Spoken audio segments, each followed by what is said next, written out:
It's a deep fear to see a man dissolve. You are a structure, a vast and sometimes contradictory set of axioms propping itself up. This is what makes you you. This is how people differentiate you from other people. These axioms are what underlie your being, forming what you conceive of as an identity. So you could say that your whole ego is a framework, a helpful delusion that allows you to take in the information of your life and react appropriately to it. Some of that ego is nature, some of that ego is nurture, and it follows then that the structures that human beings build are also frameworks. Vast and sometimes contradictory sets of axioms propping themselves up, forming what we conceive of as our society. But have you ever seen a man dissolve? I wouldn't recommend it. When you do see a man dissolve, it's a reminder, of what makes us up. It's kind of like seeing a guy get eaten by a lion. You're reminded that you're just meat and bones. What axioms did we have that built up to equality, fraternity, and liberty? What are the axioms that's working off of? Those weren't always our axioms. Those aren't always what our axioms were building up towards. We didn't always reach those conclusions. There was a time in our history where we didn't really care much about equality or liberty at all. So what happened? How did that shift happen? Was it gradual? Or was it more of a break? Liberty, fraternity. Do those axioms contradict? Doesn't really matter, does it? It worked for a while. Can you have liberty without equality? Can you have equality and liberty? Can you have that with fraternity? Every framework has contradictions, just like your identity has contradictions. So the idea that just because a framework contains contradictions doesn't mean that it's going to collapse. Sometimes it's made stronger from those contradictions. Sometimes the contradictions make it double down on what it is. When the stress load becomes great enough, the contradictions don't go away. They don't crumble. They shift. And all of a sudden, you're looking at your framework from a perspective where your contradictions aren't contradictions at all. Do liberty and equality have to contradict? That's up to you. Something that longtime fan of the channel, Karl Marx, said was that the contradictions of capitalism would eventually cause it to crumble in on itself. Now, if you believe that, you might be wondering, when's it gonna happen, Marxy? When are one of these contradictions just gonna make themselves known here? Contradiction can be a weakness.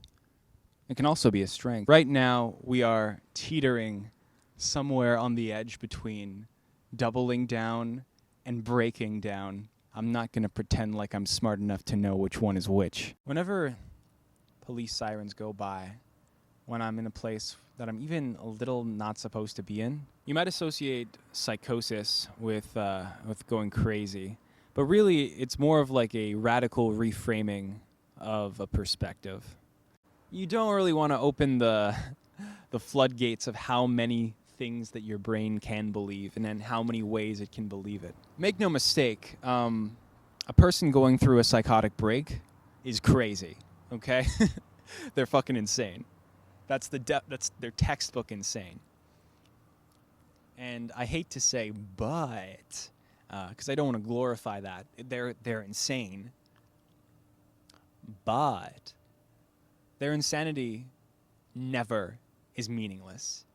If you listen to the things a psychotic person is saying, it is never meaningless. There's always a deep symbolic meaning in what they're saying. The way that their brain is linking things, it's not arbitrary. So if you can stifle that judgment, then you may find that in that insanity is a perfect pearl of sanity. But at the same time, what happens when a framework is so rigid that the pressure being put on it doesn't cause it to bend? And so more and more pressure builds on this framework. More and more pressure, the idea that the framework needs to adapt, it needs to change. And no, instead of changing, it just becomes more of itself. It reinforces itself. It becomes so much like what it is, that anything that is not like what it is just expelled from the framework. No more wiggle room. No more ambiguity. Just complete, strict, brittle axioms. The walls of the framework are made of stone, not rubber. And so what happens when that pressure becomes too great? You don't get the framework bending. You don't get a nice compromise. You get a huge snap. The walls just smash into pieces. Dust goes flying. Shrapnel goes flying. Probably shouldn't be saying this kind of stuff outside of a government building. So let's say you've got this little framework of yours, this little political framework that is the global hegemony. It's more of the pressure increasing and increasing and increasing, and it really does, bless its heart, to hold up on all that pressure. But eventually, crack. The walls come crumbling down. You don't have a framework. You just have dust and debris and shrapnel on the ground, laying all around you. Sometimes when things fall apart, they get put back together better than the way that they were. Nothing remains dust forever. If your house falls apart, you're going to go and be like, this house over here looks better. Maybe I'll go into this one. You'll find a new house. It'll be a different house. But you'll find a new house. There are some pre-made houses, a couple 100 years old. Sturdy, fun. You could try those out. But hey, if you see those walls getting some cracks in them, maybe it's time to build your own house. You might appreciate your own craftsmanship more. Or hey, it might just be a fun little exercise for you. Things have worked how they've worked for a very long time. You are going to experience something like the dissolution of a man on a very large scale. Something like a dissolution of men.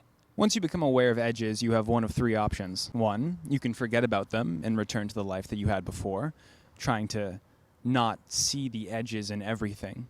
This is probably the sanest option. Two, you can choose to keep seeing the edges and then find that you have a greater framework around the way that you perceive things anyway that solidifies without your knowledge, and all of a sudden you think you're better than people, but you're really, really not. Or three, you can live in noise.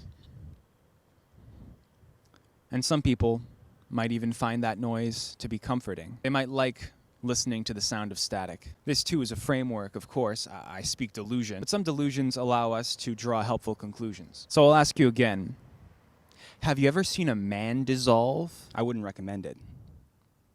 But have you ever seen a world dissolve? Buckle into a state of absolute incoherence to be stripped from the world you thought you knew and dipped into chaos? Good news.